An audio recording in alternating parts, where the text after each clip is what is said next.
اور مومن طاہر صاحب، آپ سے بھی ہے جس طرح شروع میں ہم نے بات کی کفر اور اسلام کی جو بنیادی آپ نے بات ہمیں بتائی، بیان کی، آپ ہمیں اگر یہ بھی بتا سکیں کہ جو لفظ کفر ہے یہ کن معنوں میں، کیونکہ ظاہر ہے ایک سے زیادہ معنی میں استعمال ہوا ہے، رسول کریم صلی اللہ علیہ وسلم کی حدیث مبارکہ کی روشنی میں اگر آپ بتا سکیں کہ اس کا استعمال جو ہے وہ کیسے ہوا ہے؟ بات یہ ہے کہ کفر کا لفظی مطلب لغوی مطلب ہے چھپانا، ڈھانپنا، اور اس کا اصطلاحی مطلب ہے انکار کرنا، نافرمانی کرنا۔ اب ایک کفر اللہ تعالیٰ کا بھی ہو سکتا ہے، اللہ تعالیٰ کے وجود سے انکار کیا جائے، ایک نبی کا بھی ہو سکتا ہے، ایک سچائی کا بھی ہو سکتا ہے، ایک فرمان کا بھی ہو سکتا ہے۔ کسی فرمان اور حکم کو نہ کرنا بھی کفر کہلاتا ہے، نافرمانی کہلاتا ہے۔ تو سیاق و سباق معنی کو متعین کرتا ہے۔ اب ایک مثال کے طور پہ نبی کریم صلی اللہ علیہ وسلم کی ایک حدیث ہے، من ترک الصلاۃ متعمدا فقد کفر،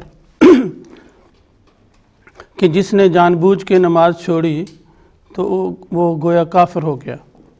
تو اب یہاں پہ وہ والا کفر مراد نہیں ہے جس کا مطلب کہ وہ اللہ تعالیٰ کا منکر ہو گیا یا رسول اللہ صلی اللہ علیہ وسلم کا منکر ہو گیا، بلکہ یہاں حکم عدولی کے مطلب میں معنی میں ہے کفر، یعنی کہ وہ قرآن کے یا رسول اللہ صلی اللہ علیہ وسلم کے حکم کی خلاف ورزی کرتا ہے۔ اور اس صورت میں مراد یہ ہوتی ہے کہ اس حکم عدولی یا اس گناہ کی شناعت اور برائی واضح کرنے کے لیے کفر کا لفظ نبی کریم صلی اللہ علیہ وسلم نے بیان فرمایا ہے۔ مراد یہ ہے کہ ایسے شخص کا ایمان ناقص ہو جاتا ہے، اس کا اسلام کامل نہیں رہتا۔ اس طرح کی اور بھی احادیث آئی ہوئی ہیں، اور ان سب احادیث میں مراد یہ ہوتی ہے کہ جتنا جتنا انسان خدا تعالیٰ کے احکام کی نافرمانی کرتا ہے اتنا اتنا اس کا ایمان ناقص ہوتا جاتا ہے، اتنا اتنا وہ غیر کامل مسلمان ہوتا جاتا ہے۔ اب مثلا حدیث میں نبی کریم صلی اللہ علیہ وسلم نے من ترک الصلاۃ متعمدا کے علاوہ بھی بعض اور ایسے جملے فرمائے ہیں جن سے بعض گناہوں کی شناعت اور برائی دکھانا مقصود ہے اور ان سے ڈرانا مقصود ہے۔